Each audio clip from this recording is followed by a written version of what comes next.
મને એટલા બધા પ્રોબ્લેમ હતા મારા શરીરમાં. ગયા વર્ષે મેં 9 ડૉક્ટર પાસે ગઈ હતી. કાનના ડૉક્ટર પાસે, પગના ડૉક્ટર પાસે. મને ચક્કર આવતા હતા. મારી દવા ચાલતી હતી વિન્સમાં, બરોડા દવા ચાલતી હતી. આ નુગા વેસ્ટમાં આવ્યા પછી મારી દવા પણ બંધ થઈ ગઈ, વિન્સમાં જવાનું બંધ થઈ ગયું. મને ચક્કર પણ એટલા આવતા હતા, બધા અહીંયા આવ્યા પછી. અને મારું મેચ લેવાનું કારણ એ છે કે હું તો આવી શકું છું અહીંયા, મારું પાર્લર અહીંયા જ છે તુલસીધામમાં, તો અહીંયા આવી શકું છું. પણ હું મારા હસબન્ડ માટે મેં આ મેટ લીધીને એમને કહ્યું પણ નથી મેં અત્યારે કે મેં મેટ કરાવી. હું એમને સરપ્રાઈઝ આપીશ, કેમ કે એ પણ દહેજ જાય છે. દહેજના રસ્તા તો બધાને ખબર જ છે કેવા છે, એટલે આવીને થાકી જાય એટલે એ મેટ પર સૂઈ શકે એટલા માટે મેં એમની માટે મેટ ખરીદી છે. અને બેડ પણ હું લેવા દીધી, પણ લઈશ હમણાં. પછી મારું અહીંયા આવવાનું બંધ થઈ જાય. અહીં આવું મારે જરૂરી છે. અને બધાને અમુકને એવું લાગે આઈના થેરાપી લઈને જતી રહે છે, એવું નથી. કાલે પણ મારી થેરાપી પતી ગયા પછી હું 2 કલાક બેસી અહીંયા. મારી બધી ફ્રેન્ડને જેને લઈને આવી છું બધાના કોન્ટેક્ટમાં રહું છું, બધાની સાથે બેસું છું, એ લોકોની કમ્પ્લીટ થેરાપી અપાવું પછી હું ઘરે જઉં છું. એવું નથી હું થેરાપી લઈને ભાગી જઉં છું. આજે મારી થેરાપી પતી ગઈ પણ હું અહીંયા કેમ બેસી છું? કાલે પણ હું 1:30 વાગે આ મારા બેસ્ટ ફ્રેન્ડ છે, મારી ભાણી છે, પેલા આજે આવ્યા છે મારા જમાઈ, ભાણીના મિસ્ટર છે, જમાઈ છે. હા સરસ. હું અહીંયા 12 જણને અહીંયા લઈને આવી છું કે મારી જેમ બધા પણ સારા થાય એટલા માટે. હું મારા ત્યાં રહું છું ત્યાં સોસાયટીમાં હું બધાને કહું છું કે તમે ચાલો મારી જોડે. પણ જે અમુક હાઉસવાઈફ હોય તે મને એવું કે મારી પાસે ટાઈમ નથી, ત્યારે મને બહુ જ ગુસ્સો આવે છે. કેમ કે આજે હું બિઝનેસ વુમેન થઈને પણ હું આજે મારા માટે 2-3 કલાક અહીંયા કાઢી. હું આવીશ તારે હું બી આવી 2-3 કલાક બેસતી હતી અહીંયા આવીને, કોઈ તું થેરાપી લેતી તારે હું સારી થઈ ને.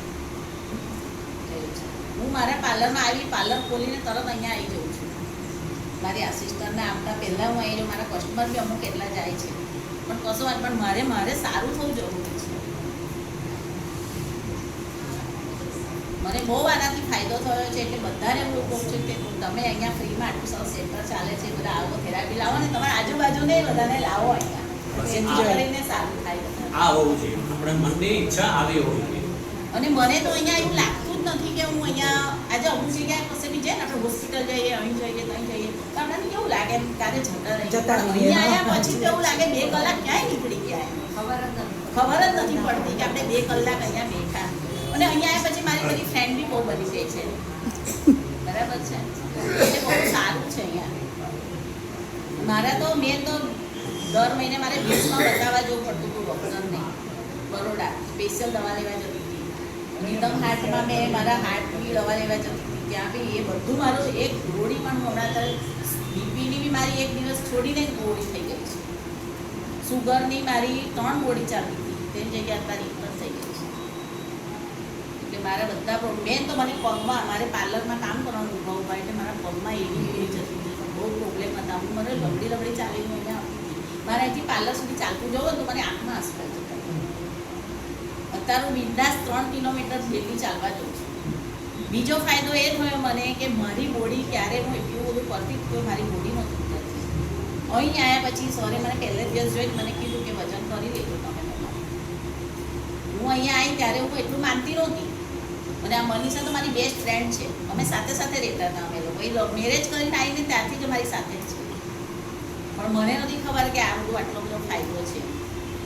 પછી અમારા બાજુવાળા LIC વાળા મીનાબેન છે ને, મને અહીં લઈને આવ્યા જબરજસ્તી કે ના ચાલો તમે. હું આવી 1 દિવસ આવી, પછી મારી આસિસ્ટન્ટ રજા પર, ફરી મેં રજા પાડી, પછી રજા પાડી, પછી મને થયું કે ના આ તો બધું આને રેગ્યુલર જ કરવામાં ફાયદો છે, બાકી કોઈ મતલબ છે નહીં. એટલે મેં આને રેગ્યુલર ચાલુ કર્યું. 2 મહિનામાં તો મારું 5 થી 6 કિલો વજન ઉતરી ગયું. બાકી મેં કેટલું વજન માટે કર્યું છું, જિંદગીમાં મારું વજન ઉતરી તમારા 30 વર્ષના ફ્રેન્ડ છે, એમને મારી હિસ્ટ્રી બધી છે. કોઈ પણ રિસ્ટ્રિક્શન વગર આપણે તમને ક્યારે એવું નથી કીધું તમારે આ નહીં ખાવું, નહીં તે કોઈ રિસ્ટ્રિક્શન. કેટલું તમે ડાયટિંગ કર્યું છે. મેં અહીંયા આવ્યા પછી ડાયટિંગ આ તે, મને ઊંઘનો બહુ પ્રોબ્લેમ હતો, મને રાત્રે ઊંઘ નથી આવતી. હું રાત પડે એટલે મને એમ ટેન્શન આવે કે હવે શું કરીશ એમ. આખી રાત મને ઊંઘ નથી આવતી. 3 વાગી જાય, 4 વાગી જાય, અને પછી જો ઊંઘી બી જાઉં તો રાત્રે 3 વાગે એટલે મારી આંખ ખુલી જ જાય. ને મારી જીભ સુકાવા લાગે, એટલે આમ પ્રોબ્લેમ બહુ હતા મને. પછી મને આમ રાત્રે 3 વાગે જાગ્યો એટલે સવાર 6 વાગ્યા સુધી બેસી દે. એ બધા જ પ્રોબ્લેમ મને દૂર થઈ ગયા છે. અત્યારે હું બિંદાસ ઊંઘું છું, મને કોઈ પ્રોબ્લેમ નથી, કશું જ નથી. મેન મને ઊંઘનો પ્રોબ્લેમ. અને આઇસોમિયા કહેવાય, જે રાતે તમારી ઊંઘ ઉડી જતી હોય ને એને આઇસોમિયા કહેવાય. બરાબર, અનિદ્રા. અને આ હવે